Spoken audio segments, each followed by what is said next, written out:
تبدیل کر دیا تھا. آپ نے شہید محترمہ بینظیر بھٹو کے ساتھ کیا اور شہید محترمہ بینظیر بھٹو ایک نہتی لڑکی ہوتے ہوئے دو آمروں سے ٹکرائے. اگر شہید محترمہ بینظیر بھٹو کامیاب ہوئی، تاریخ حاصل کی، اپنی ملک کی خدمت کی، تو صرف اس لیے کہ میرے دیر کے بھائی ان کے ساتھ شانہ بشانہ کھڑے تھے. تو آج میں آپ کے پاس آیا ہوں، میں آپ سے ایک ہی موقع مانگتا ہوں. آپ مجھے ایک موقع دیں گے اور میں آپ کو دکھاؤں گا کہ کس طریقے سے انشاءاللہ تعالی ہم دیر کی قسمت بدل دیں گے، ہم پختونخوا کا قسمت بدل دیں گے، ہم پاکستان کا قسمت بدل دیں گے. قائد عوام شہید ذوالفقار علی بھٹو کہتا تھا کہ میرا ملک کے عوام کی قسمت میں یہ نہیں لکھا ہے کہ وہ ہمیشہ غریب ہی رہیں گے، اور ہم نے وہ قائد عوام کا نامکمل مشن کو مکمل کرنا ہے. اور اس کے لیے ایک ہی طریقہ ہے یہاں کے عوام کے لیے کہ ہمیں انشاءاللہ تعالی جو سابق ہمارا قبائلی علاقے فاٹا کے یا پاٹا کے، ان کو ایک اسپیشل سٹیٹس دینا پڑے گا. جو قائد عوام شہید ذوالفقار علی بھٹو نے ٹیکس ریلیف یہاں کے عوام کو کسٹمز ایکٹ کے مطابق دیے تھے، اس کو ہمیں پرماننٹ قرارنا پڑے گا. ہمیں یہاں ایک ایسا ٹیکس فری زون بنانا پڑے گا جس سے ہم یہاں کی عوام کی ترقی کا بندوبست کریں. میں چاہ رہا ہوں کہ جس طریقے سے قائد عوام یہاں کی عوام سے محبت کرتا تھا، جس طریقے سے شہید محترمہ بینظیر بھٹو یہاں کی عوام سے محبت کرتی تھی، اس انداز سے یہاں اس قسم کی ترقی آج تک نہیں ہوا. انشاءاللہ تعالی میں اور آپ مل کے جدوجہد کریں گے، میں اور آپ مل کے محنت کریں گے، اور ہم اس علاقہ کو ایک ترقی یافتہ علاقہ بنائیں گے انشاءاللہ. ہمارا تو یہ تاریخ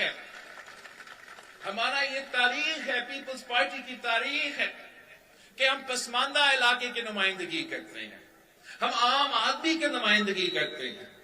جب پی پی کا حکومت ہوتا ہے تو وہ اشرافیہ کا حکومت نہیں ہوتا، وہ امیروں کا حکومت نہیں ہوتا، وہ پسماندہ علاقوں کا حکومت ہوتا ہے، وہ مزدوروں کا، کسانوں کا، میرے طالب علموں کا حکومت ہوتا ہے، وہ سفید پوش طبقہ کا حکومت ہوتا ہے، وہ محنت کشوں کا حکومت ہوتا ہے. یہ باقیوں کو آپ نے بکتا ہے، آپ نے ان کا حکومت دیکھا ہے.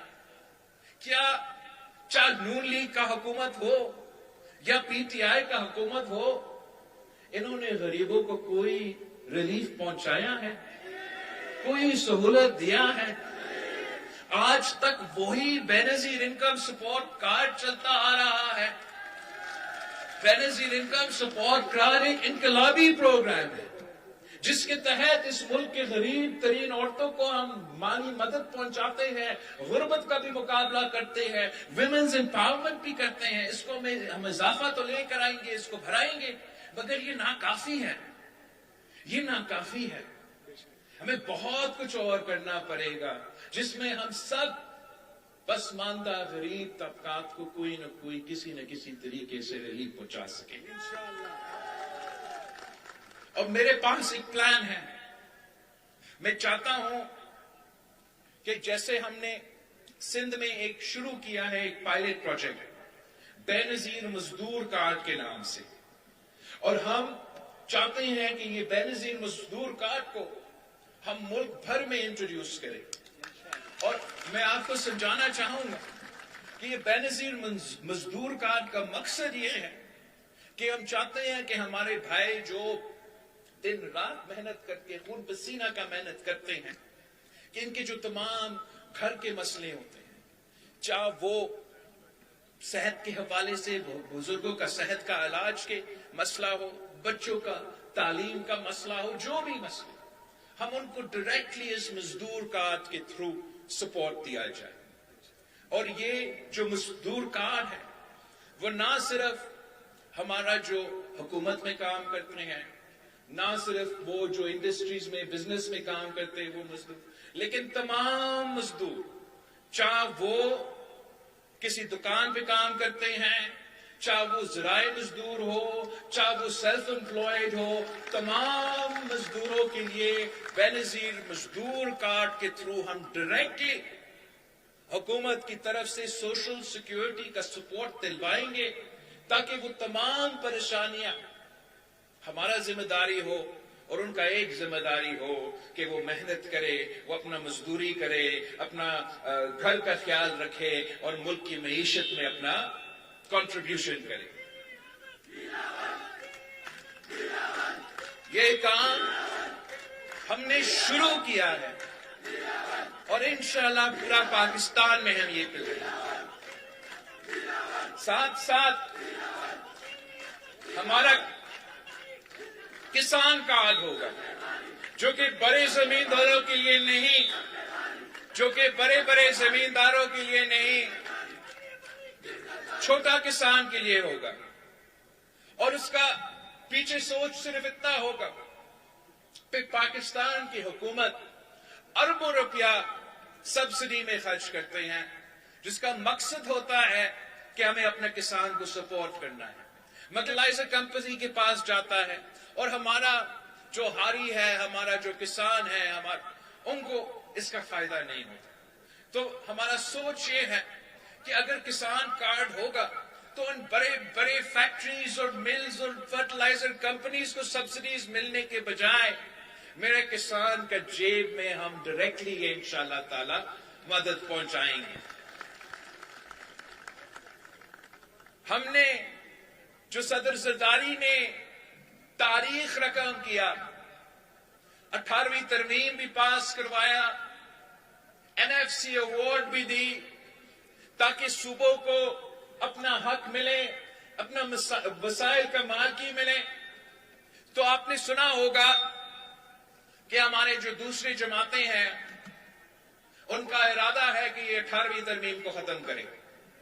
ان کا ارادہ ہے کہ یہ NFC کا فارمولا تبدیل کریں، اور جو آپ کا پیسہ ہے، جو دیر کا عوام کا پیسہ ہے، جو صحت پہ خرچ ہونا چاہیے، جو تعلیم پہ خرچ ہونا چاہیے، اس کو وہ اسلام آباد پہ لگانا چاہ رہے ہیں. تو اس کا کوئی خطرہ نہیں ہے، اس لیے وہ تو الیکشنز تو نہیں جیتیں گے، نہ ہی ان کو 2/3 اکثریت ملیں گے. مگر ہم انشاءاللہ تعالی الیکشن جیتیں گے، اور جیت کے جو ہے ہم صحیح معنوں میں جو 18ویں ترمیم ہے، جو NFC ایوارڈ ہے، اس پہ عمل درآمد کریں گے. اس لیے ہر کسی کو یہ نہیں معلوم، مگر ابھی تک پورا طریقے سے 18ویں ترمیم اور NFC ایوارڈ پہ عمل درآمد ہی نہیں ہوتا. آپ کا جو ہائر ایجوکیشن ہے وہ آج تک ڈیوالو نہیں ہوا ہے. آپ کا جو لیبر ہے، جو EOBI ہے، وہ آج تک ڈیوالو نہیں ہوا ہے. بہت سے ایسے وزارتیں ہیں جو اسلام آباد میں قائم ہیں، کام ادھر ہونا چاہیے، نہ وہ خود کام کرتے ہیں، نہ وہ کسی اور کو کام کرنے دیتے. سالانہ وہ 100 ارب روپیہ ان وزارتیں پہ خرچ ہوتے ہیں جو وفاق میں ہونا ہی نہیں چاہیے. تو میرا یہ آپ سے وعدہ ہے، پاکستان کے عوام سے وعدہ ہے کہ ہم 18ویں ترمیم پہ صحیح طریقے سے صحیح معنوں پہ عمل درآمد کریں گے. جو کہ 18ویں ترمیم کے تحت نہیں ہونے چاہیے ان کو بند کر دیں گے. ان کا بجٹ بھی بند کر روپیہ آپ پہ خرچ کریں گے، میرے دیر پہ عوام پہ خرچ کریں گے انشاءاللہ تعالی جو بھی آپ کا مطالبہ ہوگا. نجم الدین خان صاحب نے کہا کہ آپ کو 500 بیڈ کی ہاسپٹل کی ضرورت ہے.